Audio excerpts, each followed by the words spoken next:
A group of youths are gathered. It's late at night. An argument starts. The two begin to fight. Through the mayhem, a girl gets hurt. Some of the youths look around. Then they splur. The girl's people get to hear the news.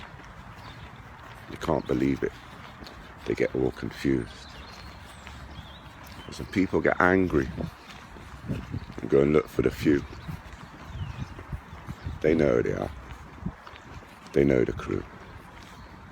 So they go in search, looking all around, not stopping till they are found. Then they run up on them, asking who done it. But one is over ready and starts to hit. And one pulls out a knife and drives it in. The youth's in shock, stops breathing.